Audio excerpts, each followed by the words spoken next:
मध्य प्रदेश के एक रमणीय गांव में नर्मदा नदी के किनारे बसा हुआ था सोनपुर गांव। इस गांव की हवाओं में भक्ति की मिठास घुली रहती थी। यहीं रहते थे दो सगे भाई, राजू और सनी। बचपन से ही दोनों भगवान शिव के अनन्य भक्त थे, लेकिन उनकी भक्ति के स्वरूप में जमीन आसमान का अंतर था। राजू स्वभाव से शांत और विनम्र था। सूर्योदय से पहले ही उठना, नर्मदा नदी में स्नान करना और फिर भगवान शिव के मंदिर जाना उसकी दिनचर्या का हिस्सा था। मंदिर में वह पूरी श्रद्धा से शिवलिंग पर जलाभिषेक करता, बेलपत्र चढ़ाता और भगवान शिव के भजनों का जाप करता था। उसका मानना था कि भक्ति का सार श्रद्धा और प्रेम में है, दिखावे में नहीं। वहीं दूसरी तरफ सनी स्वभाव से तेजस्वी और थोड़ा अहंकारी था। वो भी भगवान शिव का भक्त था, लेकिन उसके मन में भगवान के लिए श्रद्धा से ज्यादा दिखावा हावी था। वो अक्सर महंगे वस्त्र पहनकर मंदिर जाता और तेज आवाज में भजन गाता। वो गांव वालों के बीच ये जताना चाहता था कि वही भगवान शिव का सबसे बड़ा भक्त है। कई बार तो वो राजू से भी पूजा पाठ को लेकर बहस कर लेता। राजू उसे समझाने की कोशिश करता, भक्ति दिखावे की चीज नहीं है सनी। भगवान हमारे मन को देखते हैं, वस्त्रों को नहीं। लेकिन सनी राजू की बातों को अनसुना कर देता। उसे लगता था कि सच्ची भक्ति का मतलब है महंगे चढ़ावे चढ़ाना और तेज आवाज में भजन गाना।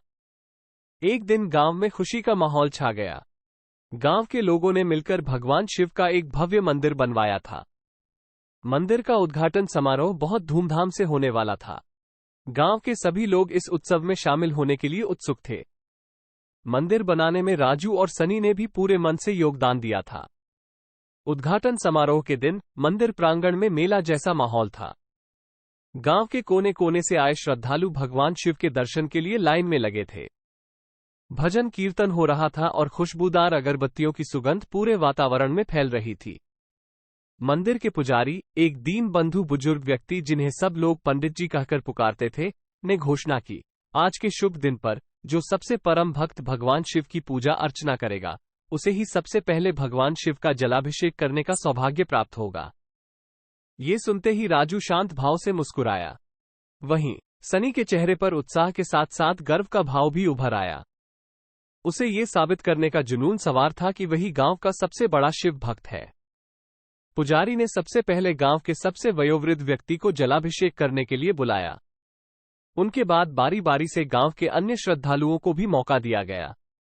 हर बार किसी और को जलाभिषेक करने का मौका मिलने पर सनी को बेचैनी होती। वो मन ही मन सोचता, ये सब गलत है। असली भक्त तो मैं हूं। मुझे ही सबसे पहले जलाभिषेक करना चाहिए। धीरे धीरे रात गहराने लगी। आधी रात से ज्यादा लोग जलाभिषेक कर चुके थे, पर सनी की बारी अभी तक नहीं आई थी। उसकी बेचैनी बढ़ती जा रही थी। गर्व से भरा हुआ हृदय अब व्याकुलता से धड़क रहा था। अंततः उसका नाम पुकारा गया। सनी गर्व से सीना तानकर मंदिर के गर्भगृह में गया। उसने भगवान शिव के सामने खड़े होकर महंगे वस्त्र पहने और तेज आवाज में भगवान का स्तोत्र पाठ शुरू कर दिया। पाठ खत्म होते ही उसने पीतल के जलपात्र को उठाया और शिवलिंग पर जलाभिषेक करने के लिए आगे बढ़ा। लेकिन तभी कुछ ऐसा हुआ जिसने सनी को हिलाकर रख दिया। अचानक शिवलिंग से एक तेजस्वी ज्योति निकली और उसके हाथ से जलपात्र छीन लिया। जलपात्र जमीन पर गिर गया और सारा जल मंदिर के पवित्र फर्श पर बिखर गया। सनी स्तब्ध रह गया। उसे समझ नहीं आ रहा था कि आखिर हुआ क्या है। उसी समय मंदिर के बाहर से मंदिर की घंटी बजने की आवाज आई। इसके बाद भजन की मधुर धुन सुनाई दी। सनी ने ध्यान से सुना तो पता चला कि यह वही भजन है जो राजू हर रोज सुबह भगवान शिव के पूजा के वक्त गाता था। तभी शिवलिंग से फिर से वही दिव्य ज्योति निकली और मंदिर के बाहर की तरफ गई।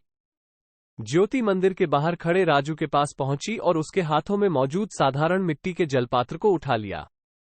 राजू स्तब्ध खड़ा हुआ देख रहा था। ज्योति ने जलपात्र को शिवलिंग पर चढ़ा दिया और फिर शिवलिंग से एक अलौकिक प्रकाश निकला जो पूरे मंदिर को रोशन कर गया। ये देखकर सनी और वहां मौजूद सभी लोग दंग रह गए। पंडित जी आगे आए और राजू को शिवलिंग के पास ले गए। राजू ने शांत भाव से शिवलिंग पर जलाभिषेक किया और भगवान शिव की स्तुति की। जब सारी घटना शांत हुई, तब पंडित जी ने सनी को बुलाया और कहा, सनी, देखा तूने? भगवान शिव को बाहरी दिखावे की नहीं, सच्ची श्रद्धा और प्रेम की भक्ति पसंद है। तू भले ही महंगे वस्त्र पहनकर पूजा करता हो, लेकिन तेरे मन में भगवान के लिए गर्व भरा हुआ है। वहीं राजू भले ही साधारण कपड़े पहनता है, लेकिन उसका हृदय भगवान के लिए प्रेम से भरा है। सनी को अपनी गलती का एहसास हुआ। वह शर्म से सिर झुकाकर खड़ा रहा। पंडित जी ने आगे कहा, सच्ची भक्ति का फल मीठा होता है सनी। अब भी देर नहीं हुई है। अपने अहंकार को त्याग दो और सच्चे मन से भगवान शिव की भक्ति करो। सनी ने पंडित जी के चरणों में सिर झुकाया और माफी मांगी। उसने राजू से भी माफी मांगी और कहा, राजू मुझे माफ कर दे, तू ही सच्चा भक्त है। राजू ने उसे गले लगा लिया और कहा, सनी माफी की कोई बात नहीं, अब तू भी मेरे साथ भगवान शिव की सच्ची भक्ति कर। उस दिन से सनी बदल गया। उसने दिखावे की भक्ति छोड़ दी और सच्चे मन से भगवान शिव की भक्ति करने लगा। वो हर सुबह राजू के साथ नर्मदा नदी में स्नान करने जाता और फिर दोनों साथ मिलकर भगवान शिव की पूजा करते। गांव वालों को भी ये देखकर खुशी हुई। उन्हें समझ आ गया कि सच्ची भक्ति का असली अर्थ क्या होता है। कुछ समय बाद गांव में एक भयंकर बीमारी फैल गई। गांव के कई लोग बीमार पड़ गए। गांव वाले डर से सहमे हुए थे। तब राजू और सनी ने मिलकर भगवान शिव से प्रार्थना की।